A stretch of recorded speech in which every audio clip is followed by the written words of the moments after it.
And my guest today is a singer-songwriter and a mental health motivational speaker, Amy Minh Hanh Corey.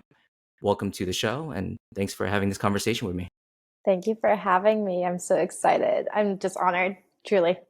I want the audience to get to know you a bit more. So why don't we go all the way back and talk about where you grew up, and also you oftentimes talk about your your story of being adopted. So let's take it there. Yeah, so I was adopted from Da Nang, Vietnam. I was one of the first of two babies adopted to America back in Okay. '97.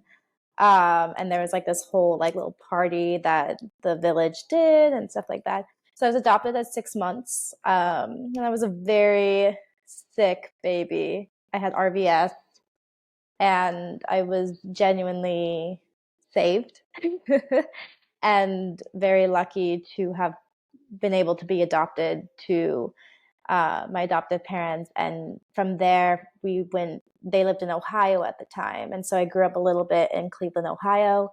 And then when I was 3, my parents transferred my older sister, who was adopted from China, and myself to Oregon, in Southern Oregon, where I grew up to 18. And then I moved alone to Nashville, and I've been here on and off since. So you were born. You basically were raised in Oregon. Oregon. Yeah, basically in Oregon, in the wild, chasing snakes, climbing trees, living that little wildlife life.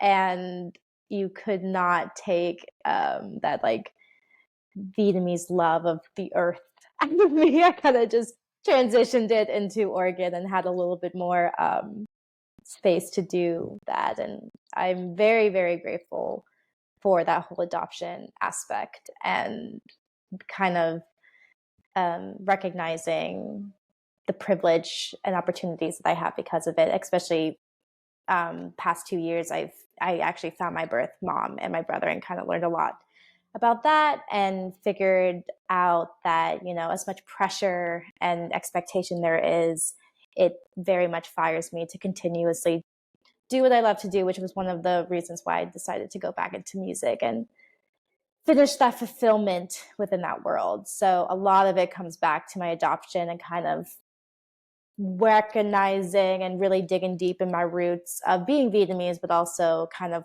that adoption aspect and being very grateful that I was born in Vietnam and is 100% Vietnamese. I always say I'm kind of Vietnamese born and American rooted. So like have the best of both worlds, and it's very amazing, and I'm very grateful for it. Throughout your high school or teenage years when you were in Oregon, what was your relationship to your Vietnamese identity? Where did your adopted parents find maybe like a community for you to kind of tap into? Why don't you share a little bit about that? Yeah, my adoptive parents did a really, really good job on adoption and telling us about our adoption when we kind of recognized that we were a little different. And Oregon is not super diverse. They're very Which part of welcoming Oregon to again? diversity. Ashland, Oregon, so Southern Oregon, kind of closer to Crater Southern Lake. Oregon. Yeah, Southern Oregon. It's not super diverse, but everyone is very loving of diversity. But we kind of noticed we were different. And so my parents kind of told us that we were adopted and kind of let it sit for a few years. And then they would bring us back and tell us a little bit more about our adoption and what that meant. And they always wanted us to celebrate who we were and how amazing of a life we have to be able to live whatever life we wanted, whether that was really being in our culture or really being American. They let my older sister and I, who's also adopted, really figure that out for ourselves. And every year we would celebrate Chinese New Year for her and also Vietnamese Lunar New Year for me. And then they also got us into Holt Adoption Center and Holt Adoption Agency and the camps that Holt did with a bunch of other adoptees throughout the world. And I did that from when I was like 9 to about 16, 15, where the age cut off. And growing up, I always wanted to be a counselor. I think that's what any kid wants when they're in a camp. And I'm very grateful to have kind of transitioned, and because I was so busy outside in my music career, I actually became an ambassador for Holt International and their adoption program. And so it kind of came full circle, but we were very involved in Holt and the education and the awareness and the identity aspect of figuring out who we wanted to be in an adoption sense. And I think I kind of took it just a little bit further to just find that there is a separation within being Vietnamese and being American, and trying to bridge the two to make it work in kind of just my benefit, and also kind of how it can benefit my confidence and how I feel about being different. And I think it's very hard and it's a lot of pressure, Yeah. especially I feel with Vietnamese Americans because of the history between Vietnam and America. I've always found very hard to navigate, and my adoptive family has some ties within politics that affected the Vietnam War, and being part of America in that way through my adoptive family, but being fully Vietnamese, it's always been very heavy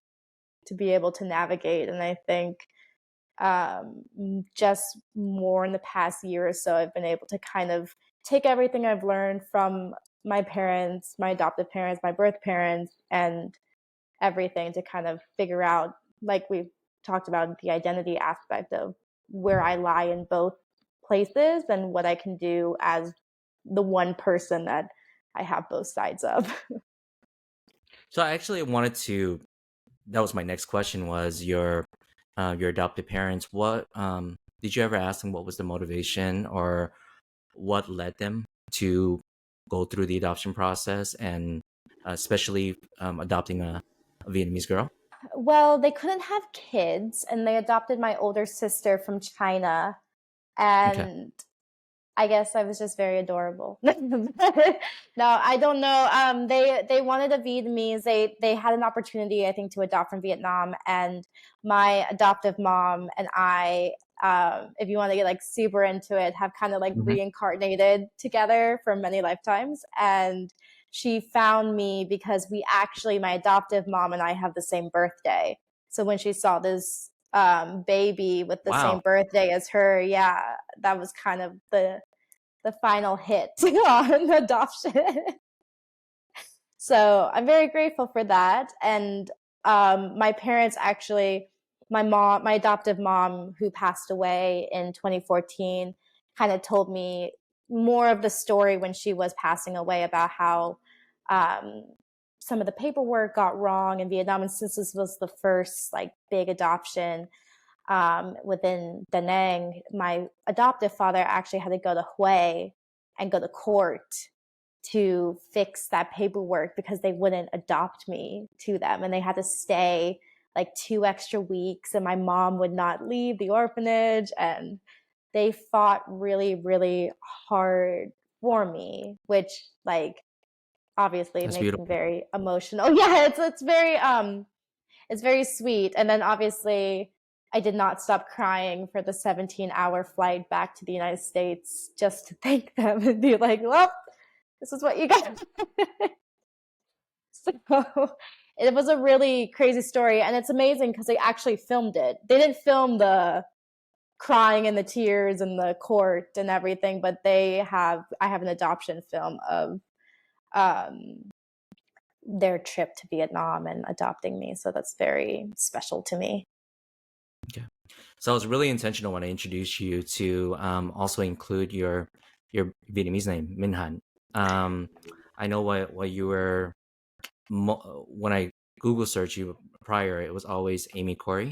So I guess my question with incorporating now your Vietnamese name into your incorporating your Vietnamese name became when did you make that decision? Was that like did you did you always your name was obviously you you were given that name at birth, right? And you knew that name, Yeah. or Yeah. Yeah. That's my birth name.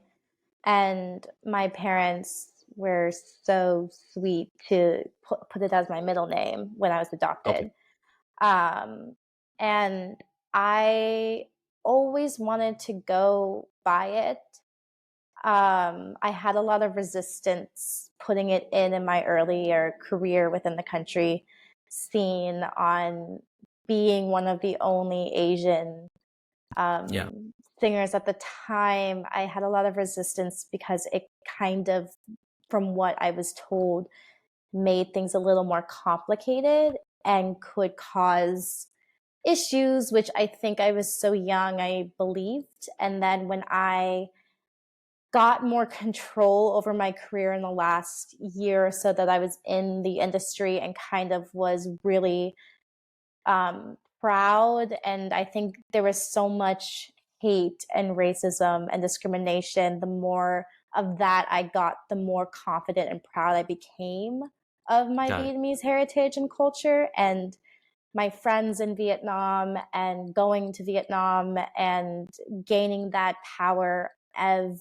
what one, my name means in Vietnamese and how that has reflected within my identity and how I've always kind of lived my life. I started pushing that name and winning it, I think, with my team a lot more. And then when I started public speaking, I was allowed to use Amy Minh Hanh Corey for speaking, and then also have Amy Corey kind of as my stage name in music.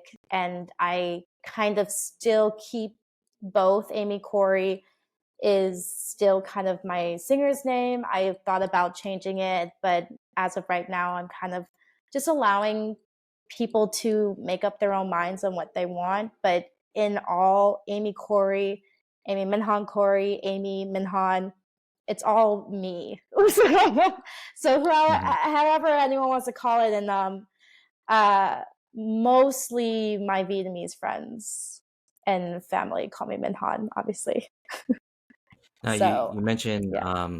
definitely one of the career paths that you chose is public speaking. So one of the topics that I know you speak very passionately about is on the topic of mental health and also um, bullying, right? So Mhm. how did that topic become so important for you?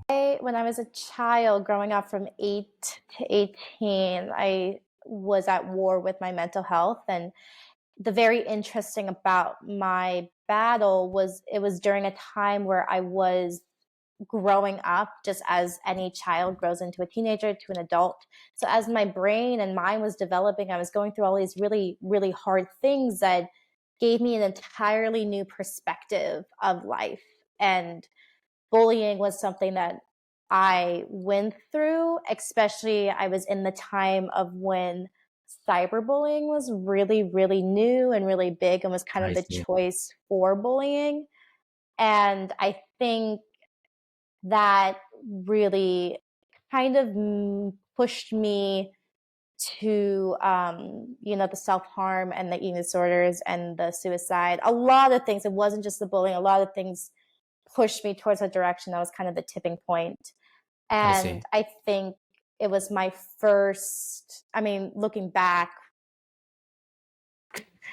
14 years ago now when it was really Hmm. happening, Wow. it really prepared me for what I in all was wanting to do with my life. And um, I think it was just something that I really wanted to make sure, not that I can change or do anything physically about it, but to bring the awareness that, hey, this is happening. And also, here I am as someone who can understand and find a little bit of compassion about, us children being 11, 12, 13. Not that I'm saying bullying is right, but it is figuring out what is right and what is wrong. Bullying is wrong. And at that age, if you're not taught it, you have to experience it. And I can say in confidence that most of the people who bullied me probably not doing it now. But yet, in this industry, in the entertainment industry, I see the adults who are bullying, who are hating, who are doing the exact same things that we did in middle school and in elementary school and in high school, who still haven't learned. And I think speaking out about it, and it's about my experience and how words are just as hurtful, painful, and traumatic as a punch. It's really important to continuously speak out about it and what it causes. And the self-harm, some of the self-harm scars are words that people used to tell me. Like, I have fat written on my arm that I cut, and Wow. die and hate and all of these things. Sorry, my cat just jumped on the chair.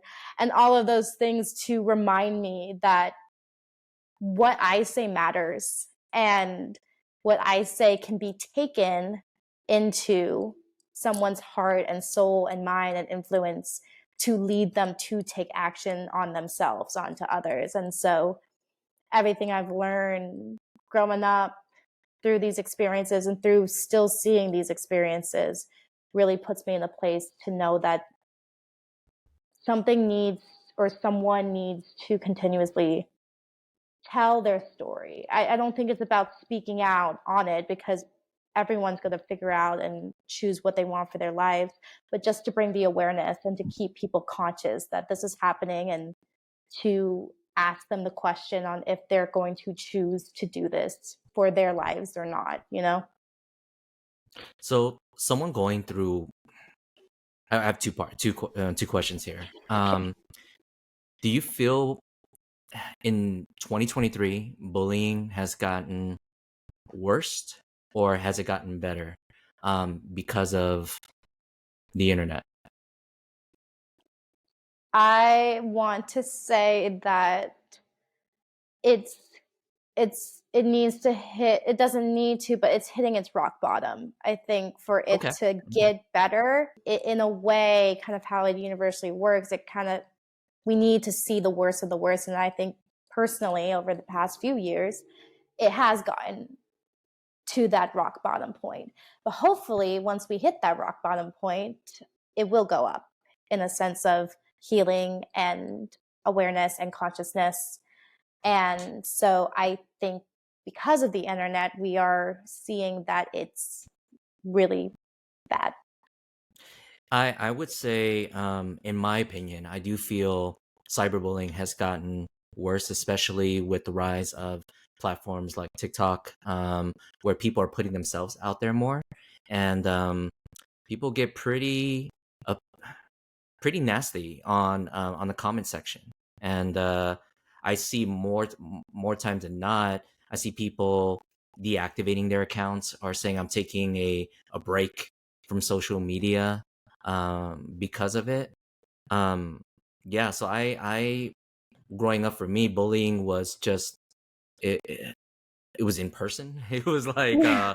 uh like I feel like people are more, I don't know if it's they're more brave, or they're just quicker to just say nasty things because I don't they're even think it's bravery though. I feel like it's braver to say it in person. It's more passive aggressive to say it online. Like, most of the people that I've seen this hate, you can feel it in the words that they choose, that they might not be able to ever say this, but the power they get and the likes that they'll get and the validation that they yeah, get from saying this online is what fuels them. They don't get the validation. If you say something hateful out in public, you usually do not get the validation that you get from the internet.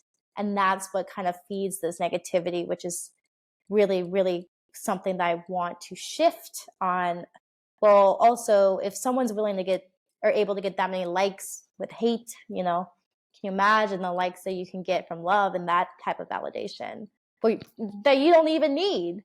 You can give that to yourself. But in all, I genuinely think, and going through it, there used to be Facebook pages of, like, I hate Amy Corey, that, you know, 30, 20 people would follow back in the day. And I'm sure there's still some out there. I have no idea. But it is just a way for people to kind of feed their ego, on just the yeah, most awful things. got it, got it. Yeah, what, because you are, I would say, a subject matter expert, or at least this is a hot topic that you like to discuss often. Like, what are some advice you would give to someone that is a young person that's dealing with or don't know how to deal with cyberbullying or just bullying in general? It's always so hard knowing, you know, years later, you can weirdly find compassion. I understand what I felt in those moments of sadness and confusion. And there is an aspect where those feelings are absolutely allowed to be felt. I mean, when someone is saying awful things about you or is projecting, all of these really hateful things, it hurts. It's hard. Yeah. And so the number one thing is to realize, just love. Like when people, tell me this or tell me that or say something about my race, I just have to remember about like, these are things that I love about myself, and this person is hating me for it. That has nothing to do with me, you know?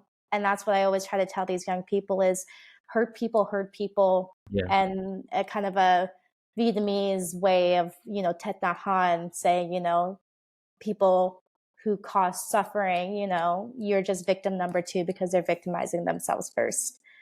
And I think that's something to try to keep in mind during those times, that 90% of the time, it has absolutely nothing to do with you. People pick at things within other people that they are genuinely judging themselves for, and like I said, it does not excuse or, I'm not telling you not to feel, but as you feel these emotions, all of this that you are feeling is in them as well. And that is why they're doing it. And sometimes the most hateful, unkind people are the ones who need to be shown kindness and love the most because obviously they do not think it exists. And so, whatever you're going through, whatever you are feeling, you know, just know that you are stronger and you are better because you also are not the one who is doing this to other people. The role of music. I want to switch gears in that. Yeah. You are a singer-songwriter and Yes. you made the move from Oregon to Nashville. So how early on in your life did you realize that music was such a important part of your identity? I think ever since I was, it's so cliche to say you were born to do something, but my parents got me a karaoke machine when I was like one or two. And so they started it. And I always wanted to be, yeah, I blame it on them. I always wanted to be a singer. And by the grace of the universe, our neighbor, when we moved to Oregon, bless his heart, my neighbor was a vocal teacher who Mhm. was taught by the guy who made Michael Jackson and Stevie Wonder. And my neighbor, Ken Orso, was taught by this guy who made all of these legends. And I kept saying, I want to take lessons. I want to take lessons. I Mhm. saw some of his clients perform. And my parents, one being a doctor and, real job stuff at the time, um, kept hoping it would be a phase. And then when I was 8, I was about to turn 9, and for my ninth birthday, I was allowed to take lessons, and Mhm. I had to write a letter, um, and give it to my neighbor, being like, "My name's Amy Corey. I really want to take lessons. Like, can you just call me at this number and Mhm. set something up?" And then I was with him for 10 years. I studied from when I was 8 to 18 with him. And that obviously was my savior through all of the really hard times, was this idea that, you know, eventually all of these hard times would come to my benefit to keep me strong in doing this music. And then when I moved to Nashville, I remember I told my father, bless him, that I was going to do this with or without him. And it would be a lot easier if I had his support kind of emotionally and mentally. And 3 months after high school, I moved to Nashville and I worked my butt off and had some of my best memories when I was 18 and 19. And I got signed artist development when I was 19. So Nashville being known for country music, and just live music in general, was you mentioned some cool names earlier, Stevie Wonder, Michael Jackson, but like, how how did you get into country music? Was that like were there some notable artists that you listened to growing up that kind of drove you to that particular genre? My songwriting was very country growing up. I always wrote Okay. country. I always wrote stories. Obviously, my parents were very musically influenced. They loved music, and ironically, my mom would always blast, Dolly Parton's "9 to 5" because that's what she would work, and my father, loved all of these kind of more older country, and some of the best like aha moments was me being friends with a lot of the writers that wrote, some of their favorite songs, and being able to share that with them kind of now. And especially with Dolly, my manager and artist developer is her producer and her band director and all of that stuff. So everything came full circle, but it really was my songwriting, which is what I'm still trying to do, is kind of still have that storytelling country writing within pop. And some people, I'm not holding on to this, but some people have kind of been calling me the Asian Taylor Swift. So just, That's I just want that one be, people can say it. But so okay, so your mom listening to Dolly Parton, and then we're gonna talk about definitely your artist development program and coming out to Nashville with. First off, did you know anybody out there before making that move? nope. And second, wow, okay. So pretty much very similar to a lot of these guys who do the LA dream of coming out here and hoping to meet someone, but they end up waiting tables for years. You did that in Nashville, but you got a chance to work with, I believe his name is Kent Wells, who is Dolly Parton's producer. Take us through that. How did that happen, and what was that like? Yeah, so I think that's, looking back, I understand why my father was worried. I didn't know anyone in Nashville. I was 18 years old, and I said I could do it. And, I moved there and got an apartment, got a daytime job. And in 2015, it was a lot easier because there were a lot more songwriters night. There's multiple places I used to play at, like Douglas Corner and Bobby's Idol Hour and Gold Rush, that are just closed down and are non-existent. Damn, it doesn't And exist anymore. no, I'm old now. um, I met so many amazing people. I literally would work, 9 to 5, and then I would be out with the songwriters until 3 a.m., 7 days a week continuously. Mhm. And, it was hard. And the number one thing I could be and is really proud of is knowing I'm 18, being 5 foot tall, being Asian in a very male, Caucasian Yep. dominant place, I was very intimidating. And I am so thankful that every single man that I've ever worked with is the most respectful, kind gentleman, but it's because they knew they couldn't mess with me. I was so strong headed. I was so determined. My first employee was a lawyer. Like, I was very down to business. And I also knew that I could not break because that's what everyone wanted me to do. And so I would walk in with my suits and my heels, and I would Mhm. just stand out. And I was so proud of being different, knowing that the number one thing that was going to get me was the race thing. I never had a problem being a woman because I'm very masculine.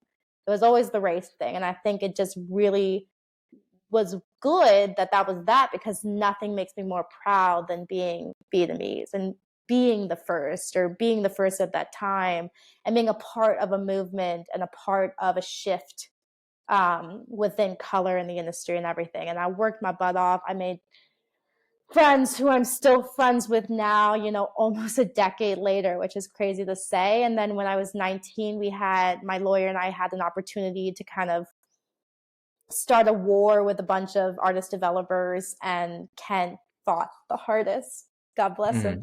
Mhm. So we signed with him.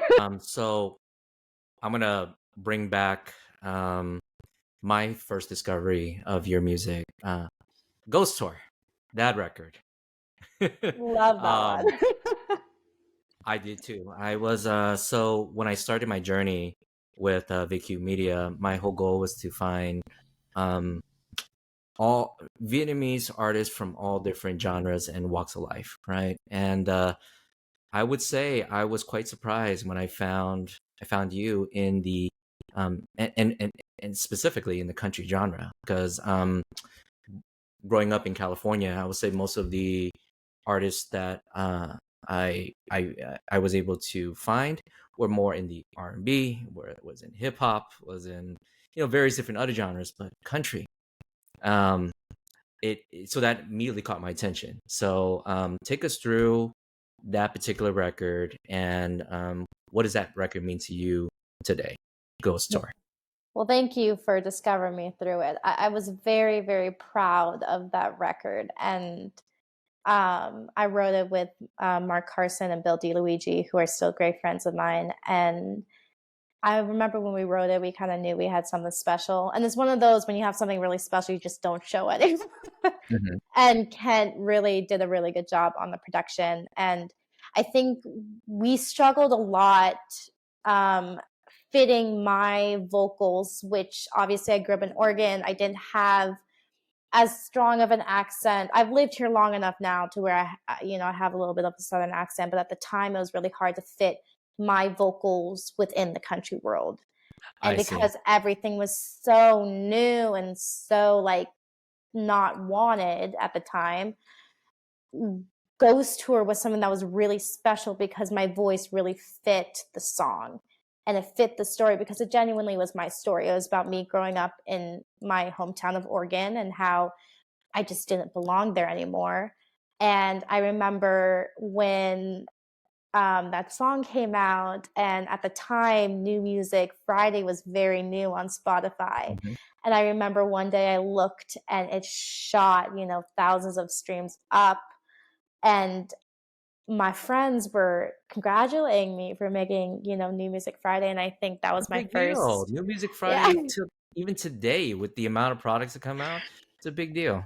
it meant a lot. And I think that song really gave me a lot of confidence knowing that as many people that they were against me, the music spoke for itself. And so it doesn't really matter, me as a person who I am, I'm so happy and thankful to be that person. But in all, the music is the music. And even in genres, you hear a good song, you don't usually think about what genre this is. And I think Ghost Tour, was a very significant sound for me because it was that push on knowing that I could do this and that, as much of haters, you live, you learn, you listen from them, there are the lovers that you pay more attention to.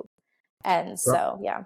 From your discography, not your current, not the recent ones, but from the that time you were with Kent, like, what would you say is if there was one record that you want people to get to know you by, what song would that be and why?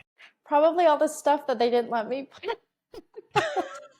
Great. So the stuff that we can't the hear. stuff Okay. that I'm now putting out now that I wrote back then.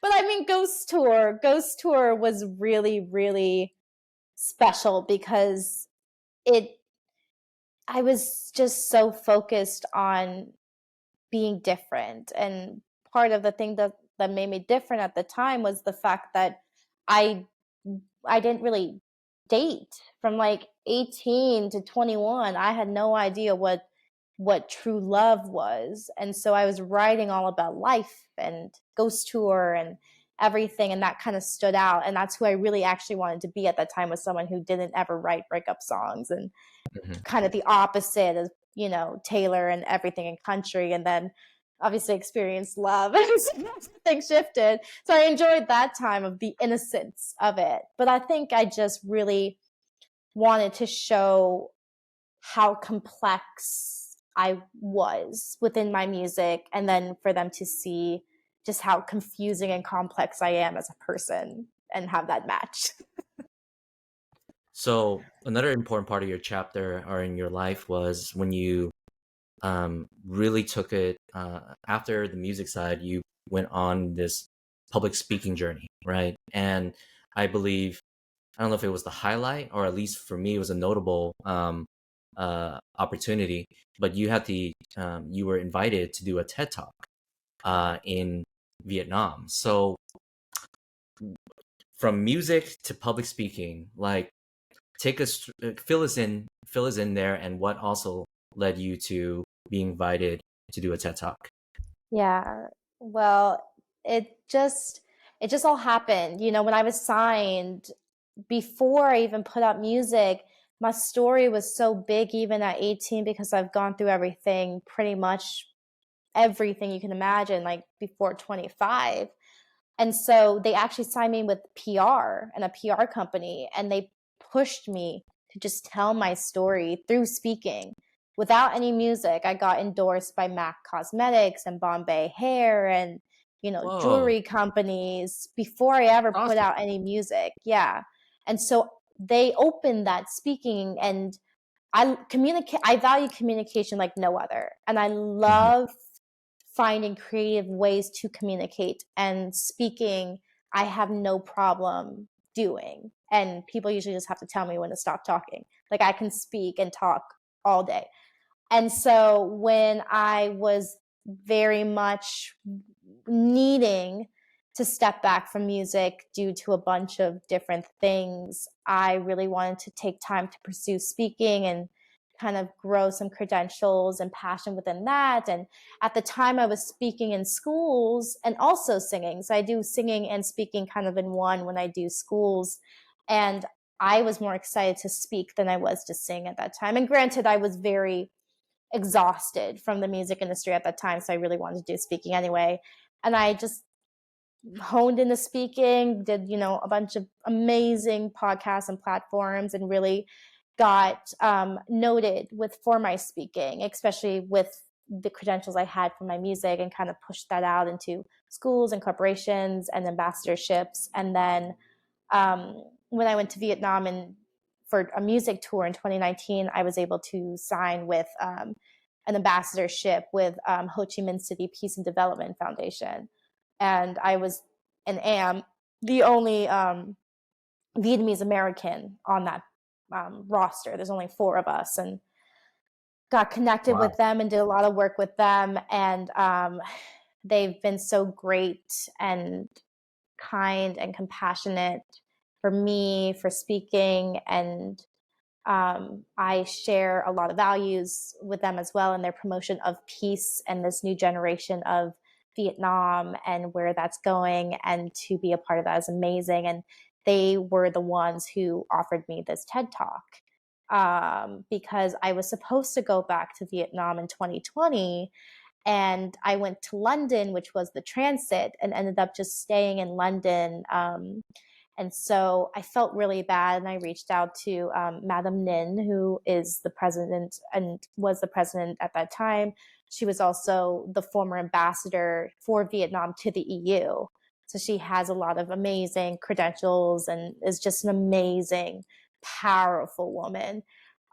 She's one of the few people who I feel intimidated by because she's just so like empress, powerful, but just Mhm. so kind and so wise. And she wanted me to be a part of, Vietnamese culture again. And so we did this TED Talk together, and it was very just incredible. And it really set me up on understanding who I need to be in Vietnam, who I need to be in America, and finding a balance between the two, and really holding both values of two completely different worlds, and finding a way to communicate to both of them within one TED Talk.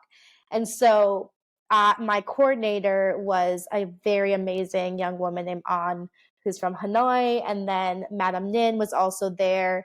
And then a few other people, helped me write my script. And we would meet, midnight my time to give them that 12-hour, difference in the afternoon for them for months. And I would write and learn that, this word doesn't translate well into, Vietnamese, Yep. even if I say it in English. And but also I had to be an advocate on like, oh well, saying this doesn't translate well in America. And it was one of the most challenging times because nothing made me more worried than saying something wrong. And it actually made me more emotional to say something wrong in Vietnam than it did in America. But I had to keep a balance on making sure everyone was happy. And so I kind of took it as, okay, what if I just speak to the entire world? There's Vietnam and Right. there's America, but this is going to the entire world. If I'm able to find a way to speak on two completely different worlds, it should be able to relate to everyone. And that really taught me how to not only, think and process before I speak, but also speak in a way where it's all about compassion. It's all about love, and everything I say, even if someone wants to take it and, mess with it, they can tell that it's with the best intentions. And that entire time, most of the meetings, I didn't even speak.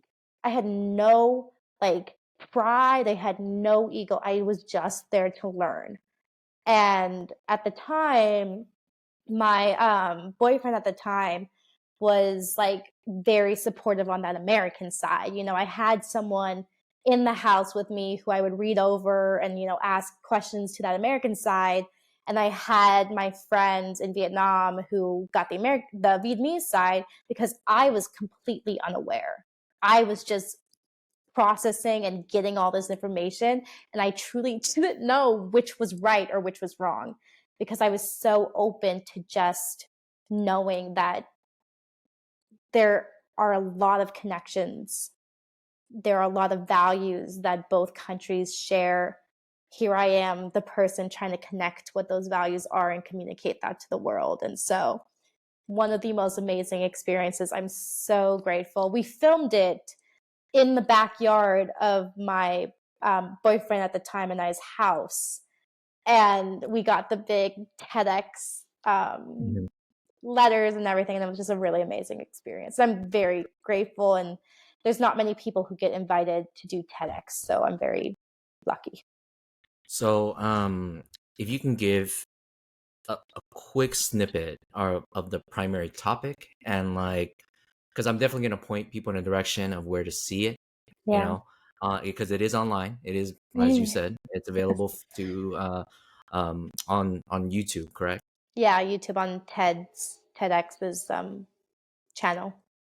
So what did you speak on? And then just a little snippet of it, and then we'll we'll let people find the video so they could watch the whole thing. Yeah. So the main topic was the fact that in life, sometimes the world doesn't get better, you just do. And how to utilize trauma and utilize sorrow and hardship into the power of making you better, making you stronger, and also finding ways to maintain that balance of when you become imbalanced, not just becoming balanced, but rising to the next level to even out everything. And just, I tell a lot of stories of, my friends and what they go through, and also what I've been through. And, just that aspect that whether you're in Vietnam, whether you're in America, Mhm. whether you're in wherever, we all go through hardships. And in all, the hardships may be different, but the emotions are the same, and that we really aren't as different as people think. And that's kind of the hidden thing within the TED Talk. Awesome. Well, you guys definitely have to go check it out. I want to make a There comment on. I definitely want to you make a comment on it because for the viewers, I actually knew you and I have known each other for some time, so I Yes. was aware of your invitation to do the TED Talk. I was extremely excited for you, and when I saw you published it, or when it was published online, and to see the the iconic like TEDx like behind you, or like just seeing like the um seeing the brand association with you on this platform, uh I was extremely proud. I was extremely proud because I know how much um it meant for you, or and you didn't want to um you were super, yeah. It just, it for me, I put myself in your position, and it would be, it's such a reputable platform, right? And to be Yeah. have the honor to now be associated with it, I was extremely proud of you. Thank you. You're gonna make me tear up. It was a very special moment. I remember talking to you because Hmm. you were one of the few people who understood what it meant for a Vietnamese American to do. And Yes. so I very much am grateful for your support and kind Hmm. of the words that you were giving me at the time, understanding something that even my partner at the time couldn't understand, and even the people I talked to in Vietnam couldn't understand. I think we were going through a lot of the same things at the time of Yes. Hmm. trying to find a balance between who we are with Vietnam or who we are with America. And it meant a lot to have your support and most of all your understanding of what was happening behind the I scenes. think just my journey into media really aligned with your your your current professional journey, right? So it it it just aligned perfectly during that Yeah. time. So that's actually a good segue into my next question is, um, your first time going back to Vietnam. Um, Yeah. what year was that exactly, and what did it feel like to step foot in the country? It was one of the most memorable things ever. And I had so much pressure on me on Okay. that trip. Not only was it the first time I went back since my adoption, but my career had a lot of pressure on if I could do it, if I could be accepted. And I- I remember having to tell them it does not matter. I'm not going for just my music. This is who I am, which people forgot at the time that it wasn't just sending a girl who says she's Vietnamese to Vietnam. It was actually sending the Vietnamese girl to Vietnam who hasn't been back since she's been adopted. So it's Right. very significant and it was very beautiful. I remember getting off the plane and I just started crying because there was an aspect of like, I felt more comfortable. I felt more safe just flying into Saigon than Mhm. I did flying into Nashville. And I remember when I got out, and my agent, I had an agent in Vietnam who was picking me up. He told me exactly what to do in the airport, and even waiting in security to cross into the country. I clearly remember I got in line. I was like, "Oh my gosh, it's gonna take forever." Mhm. And they saw the soldiers saw that my name was Amy Minh Hanh Corey, and they cut me like outside of everyone because they knew that I was Vietnamese, and obviously my passport was born in Vietnam, and I got in, and I they lost my guitar in Korea, Oh and no. so I had to get my guitar the next day, and the airport security was so nice to me, and they were so ready to just like take action if my guitar was broken. And then I opened my guitar and they were so curious about my guitar. They asked if they could like touch it. And I was like, it was just great to truly feel home. And the number one thing, apart from I got to do podcasts and Mhm. radio and be on Vietnamese radio, Vietnamese shows, all of the amazing friends that I met one of my dear friends who was in the U.S. consulate, just out of the law of attraction, and all of that stuff. But literally being able to fit in, me being there with all of the Vietnamese people watching, everyone else get adored. And I'm just there watching. I just fit in. And that's something, one, I've never really felt, but also me being fit in to Vietnam, but still being loved was amazing. And I think that was my biggest fear going in. I remember sitting on the plane and I was just meditating and I was like, I am not American. I am not American. I am not American. I am literally Vietnamese, which means I keep my mouth shut. I wanted to learn what the Vietnamese thought of me, what they thought of America, what they thought and wanted to be in Vietnam, and what they want for Vietnam, and listening to local musicians, people on the Hmm. streets, and genuinely gathering all this information to be like, okay, this is what they're wanting, which is completely obviously different than what people are telling me in America. Like, why did I even try to listen to them, like, here are my friends and all these people telling me what they want in life and what they want, the world to see Vietnam as. And it meant more to me that they trusted me giving that information, knowing that there might be something that I can do to promote that still, like, it makes me like tear up to know that one of my biggest fears was if I could really be Vietnamese, which is Hmm. obviously who I am. And that trip really showed me that there's a lot more that I need to learn. There's a lot more I need to do. But I have some amazing friends and I have some amazing ties to Vietnam. And I truly can say with proudness that I am Vietnamese. And I can actually mean it, knowing that experience of when I went to Vietnam. So early on in the podcast, you did mention you were able to also find your birth mom, right? Take us Mm-hmm. through that. Take us take us through that journey. Was it how did you be able to that is I'm always amazed when I hear that particular story of finding one's birth mom, because it's there I, it just seems like it's such a hard thing to do even though we're so connected now, but like, yeah, take It's me through that. it's almost like the TED Talk. It was too easy, which is Okay. very ridiculous for me to say, but I recognize the privilege. It was more of a hard thing for me to do mentally and emotionally. I really wanted to be ready.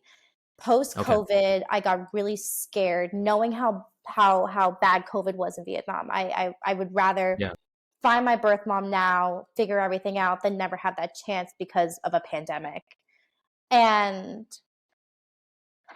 I sent an email to my friend who was in the US consulate, who was a general, and I asked him if he could help me, and he did. And I cannot thank, there's no words for me to express my gratitude towards him, but he connected me with another person in the consulate who did a joint diplomatic search for my birth mom. They sent me the documents of a Wow. diplomatic search between the US consulate and the Da Nang government and police force, and they found her in 2 months.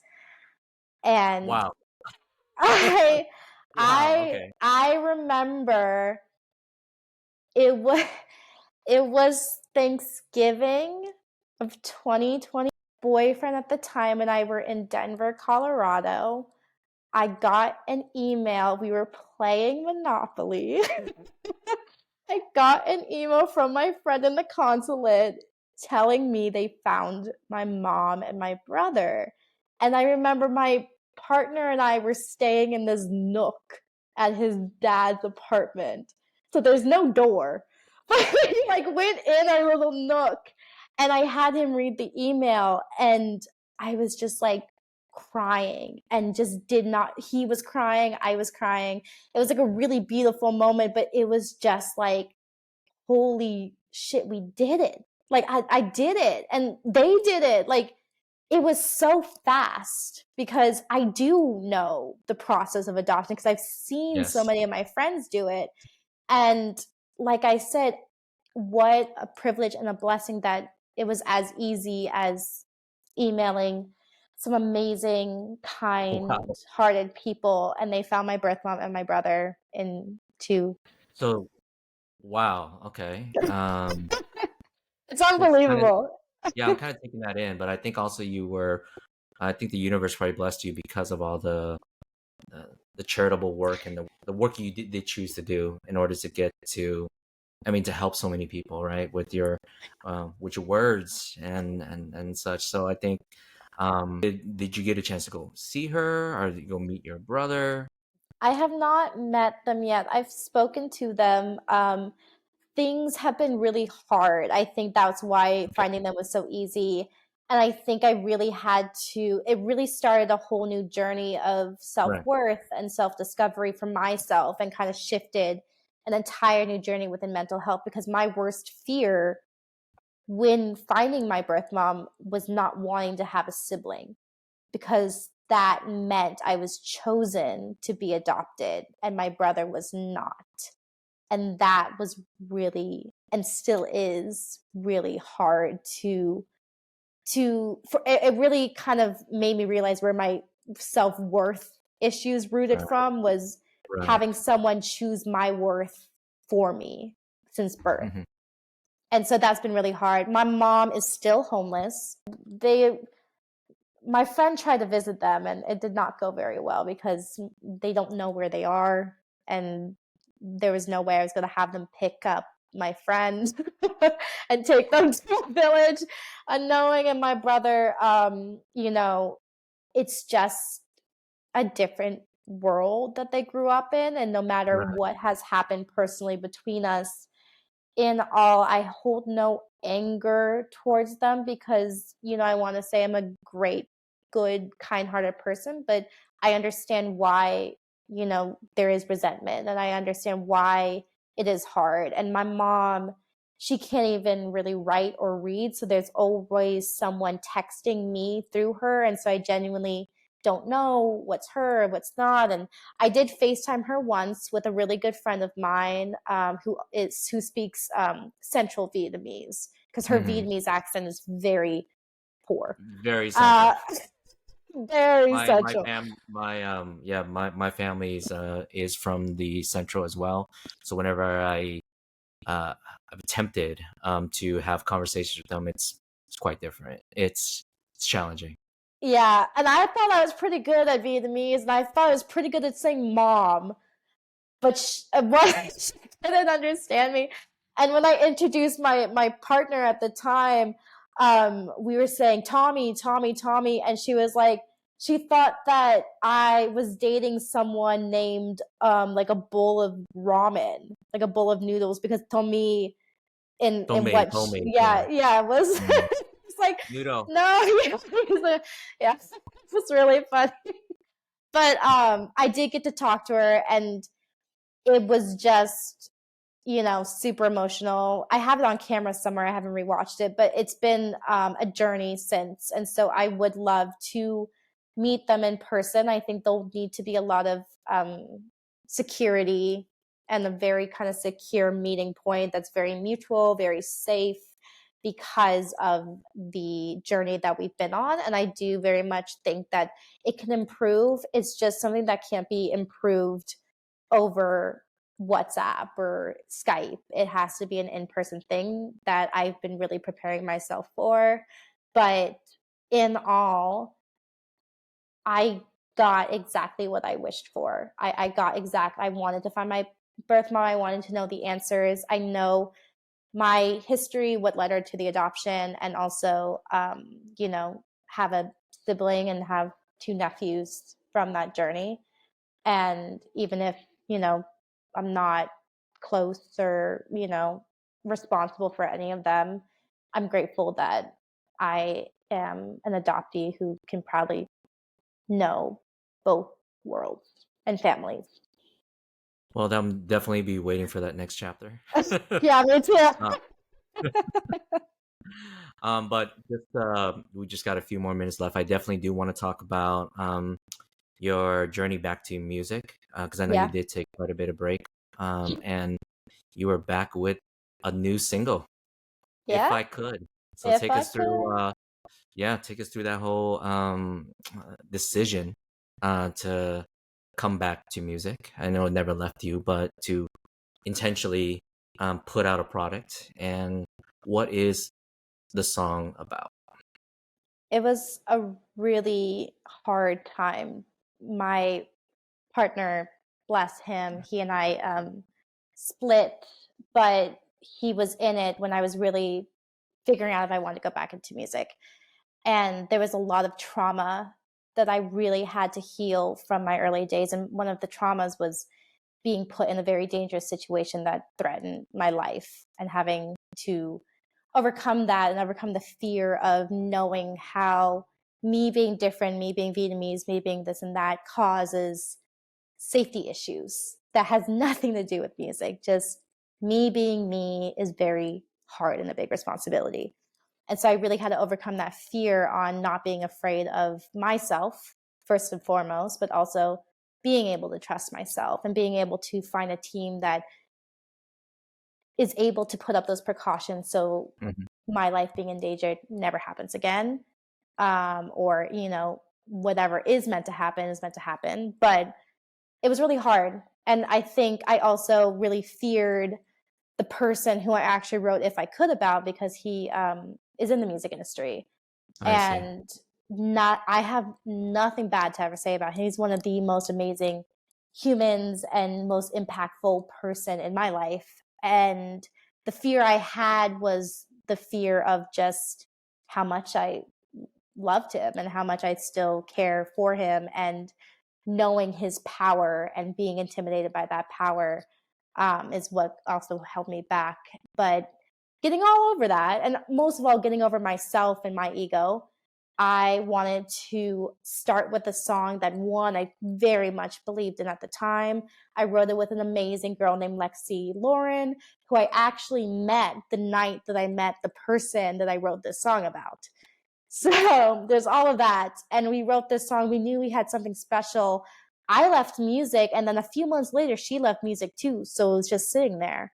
And when I came back in, I went through my whole catalog because I wanted to release something from the past to bury the past and move forward. And this song came up, and I found an amazing producer, Brandon Mayer, and he took my production notes, which were a lot, and just created his passion and his vision within my vision as well. And it has, I've never been so proud of a song. I've never been so proud of myself staying true to myself in a song.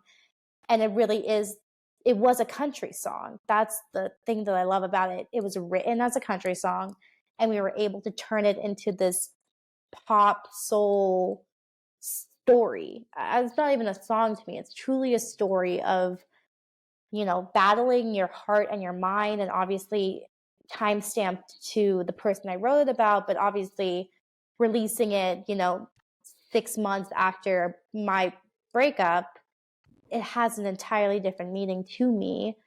And I can, produce it and sing it and talk about it with as much passion as I did when I wrote it, gosh, 4 years ago now. And that story still is relevant. Wow. So everything. So this song was written 4 years ago, and it's now Yeah. kind of brought to life. Yeah.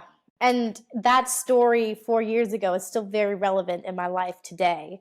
Plus, adding on all the other stories is really amazing. And I think I've connected a lot of my trauma from, people I even worked with. It truly is just a song about how the only person holding you back from healing, from moving forward, is yourself, which is something I very much experienced this past 4 years. So I'm super excited to listen to the whole track. But what's the difference between releasing for the first time, like years back, to now doing this again and releasing a product at this point in your life? I'm a lot smarter. I'm doing this all by myself, which is a lot of work, but I am so proud of what I've already been able to do and everyone who is very interested in the song. And I heard the song and I knew that it was something that I genuinely loved. And I think because I have that love for it, there's a part of me that really doesn't care about the likes or the streams or Yeah. all of that stuff because I genuinely love this song. This is for me, and I think I used to do everything for everyone to make everyone happy. And this is the song that truly just makes me happy. And to share that and to have such a positive response so far, it makes me very emotional to know that, like, for once, the self love that I have for myself is what's attracting the love that everyone wants to give it. And so, knowing what I put into this, especially mentally and emotionally, physically as well, because I really had to push my singing up again, it just means a lot to know that hard work really does pay off, passion pays off, and that people still want to hear the stories that I have to tell after all of these years. So that means a lot to me, and I want to finally tell these stories. I am so excited to tell this story about me and the person that I wrote it about and our incredible love story. And also about, my ex, who I'm sure eventually there'll be a song about him, and just the life that, how, like I said, how the world doesn't get better, you just do. And I think I'm not dealing with, self-harm or eating disorders or all of that stuff like I did, but I'm still maintaining it through all of these other life experiences, and how I still have some of the darkest, hardest days, because if I didn't, life would be over. So here I am in an entirely new era in my life on experiencing other people and other situations and my adoption and all these things that you think would, life would go a little bit easier. It doesn't get easier, at least in my life. And it's very dramatic. So it's fun to continuously tell these stories and have the same message just in different situations, and for that guidance to be there for people to apply it to their own lives. So I know this. I definitely want to celebrate this moment of having you uh, releasing this record. I know there's many more to come, and I'm excited to hear more. But you know Thank how the you. music industry is. But I think what I took away from what you just shared is that you you're doing this for yourself. You are very um, you're not doing it for the likes, the shares. I mean, those are nice, but like this record seems to be a very personal record, and you seem to be very very proud of it. So I'm very much looking forward to it. I'm excited Thank you. to be a part of also helping promoting it, because that was what uh, my platform is about, to share the stories. And also my passion has always been about music. So Yeah. that's how you and I first connected, and this is the next evolution of our connection and relationship as well. So congratulations Yes. to you on that. Thank you. Well, So congratulations to you as well. for those who are thank you. So where can people find more information, or how can they uh learn more about you? Well, thankfully, gosh, almost a decade ago, I got the rights to amycorey.com. So Mhm. Okay. I own that. I've never sold it. So amycorey.com is just my website and has everything. And then each platform of social media, of Instagram and Facebook, I've been able to actually stay away from TikTok for this time. Because I know the effects that it can have. Those are my platforms. It's just Amy Corey _. And I rarely look myself up, but there are things out there. I did take the time to put most of my podcasts on Spotify in a folder, and also, like I said, I don't know where I'm at, but apparently I'm around. So I'm sure you'll find something. But I also am Well, touring. I'm going back to Vietnam. I'm going speaking and singing, so I'll be around. that'll be, we will definitely pick up. We'll have a follow-up interview when you make it out there. I think this will be, once you go, that'll be your second time out there, right? Yes, yeah, finally. I will I would say every trip there's it deepens one's relationship to your heritage. I for one have been back probably closer to a dozen times, and each time I find either purpose or I find something that I thought I knew, but I knew about myself, but it you know it just because it's just it deepens it. So I think I'm excited for you when you do make that trip back again to Vietnam. Thank you. That's such a beautiful, like, blessing in a sense. I try not to have expectations because of that, awareness of, like, things. It's Vietnam, we're Vietnamese, something's going to rise to the surface and it's going to be beautiful. But I love hearing the aspect that it never ends.